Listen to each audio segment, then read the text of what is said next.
Hey guys, so today's Monday and I'd normally be posting a vlog, but I was not feeling the best last week and I didn't vlog, but I still wanted to get a video up for you guys. So I thought I would do how I edit my Instagram photos. It has been quite requested, even though my Instagram feed is not the best. So this is my feed currently.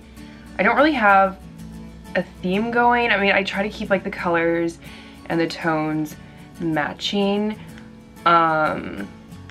But it's kind of all over the place. I feel like I have certain areas that look really good, like when I go on vacation, like this area right here, I feel like that looks pretty cohesive. Also, when we were in Greece, I think my feed looked pretty nice. So traveling really is good for the feed. This is what I have going on. If you guys want to follow me, it's at Melissa Merck. I always have the link down in the bio. But I'm gonna go through and show you guys how I edit my photos. So I have all my photography apps in this little thing here. Facetune, I don't really use Perfect 365, but I've had that one for a long time.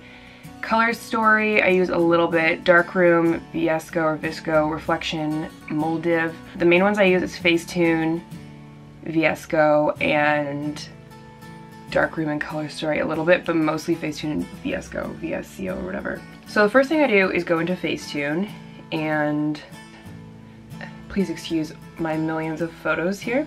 So we're gonna use this selfie. The first thing I do is add detail to the eyes. I think it just makes it pop. And then sometimes I go on like the highlights too, because I feel like that looks good.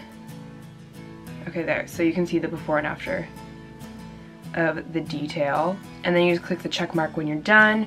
I also use the smoothing option and kind of smooth out the skin a little bit.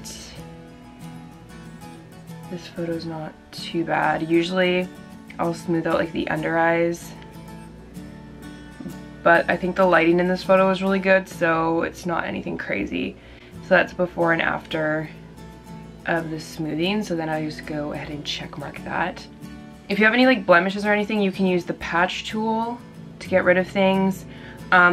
Sometimes these little guys on the wall bug me, so I'll do patch and I'll get rid of like outlets or light switches, so it just makes that disappear. If you have people in the background of your photo, you can use it for that. So the patch tool on this is really good. So there's before and after. And yeah, you can also reshape things. You can whiten your teeth. You can blur out backgrounds and stuff. I think this app is like, I think it was like $3 or $4. I'm not sure what the price of it is now. Somebody said that it was like $6 or $7, but I use it on every photo, so for me it's definitely worth it. There's before and after of the editing, and then you just go ahead and you save it. I save it to camera roll. Sorry if you can hear the gardeners outside. And then I usually open it up. Okay, Darkroom, I really like the sharpen tool on Darkroom. So sometimes I'll open it up in here. It's where every time I go to film a video, they're landscaping. So in Darkroom, I usually do A100. This is like before and after. It changes the color a little bit, but I really like how it sharpens. So sometimes I do like how this filter looks. It gives it a little bit more of like a pinky tone.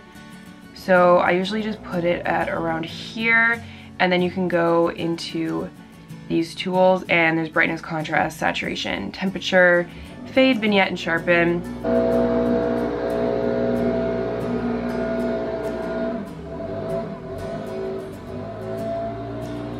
I would say this is like top 3 YouTuber problems. Okay, anyways, so I like to do sharpness at around 1/4 to 1/2. And do it maybe like 1/3. So you can hold down on the photo to see before and after. The brightness in this app is really good too if you need to brighten or take away brightness. Actually,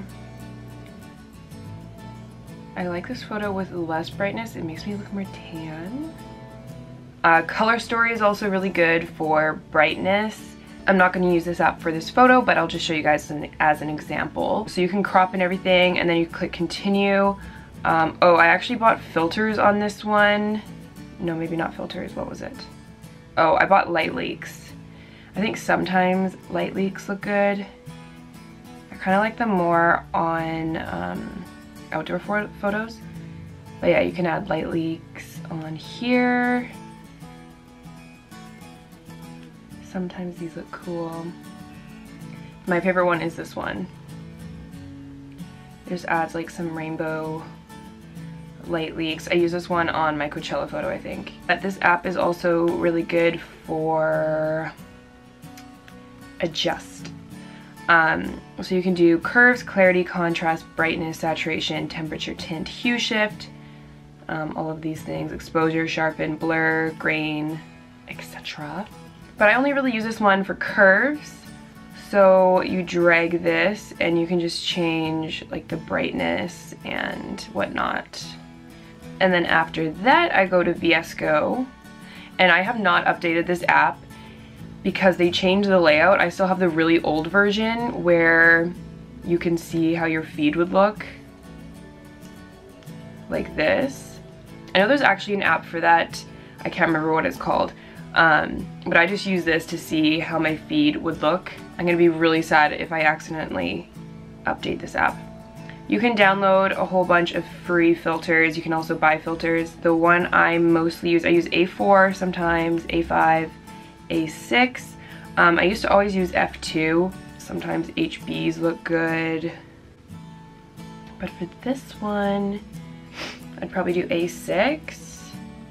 But then I'll just put it up to like 4.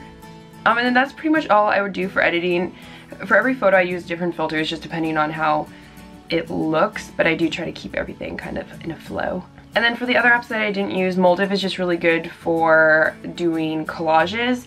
Reflection is just if you want the mirrored effect. I don't use those ones too much. And then Perfect 365, you can like add makeup to your face. I never really use that one anymore. I use that before Facetune because you can also like smooth out your skin and stuff. I know all these apps are really popular, but I would totally recommend Facetune, VS-Go, Darkroom, and Color Story mainly for photo editing. If you guys have favorite photo editing apps, let me know what they are, comment down below. Everyone can go check them out. And yeah, hopefully you guys enjoyed. I'll be back next Monday with a vlog, and I have some other videos that I'm working on, so keep an eye out for that. I'll see you guys later. Oh, that's inappropriate. I'm sorry I exposed you to that. Anyways, I'll see you guys later. Bye.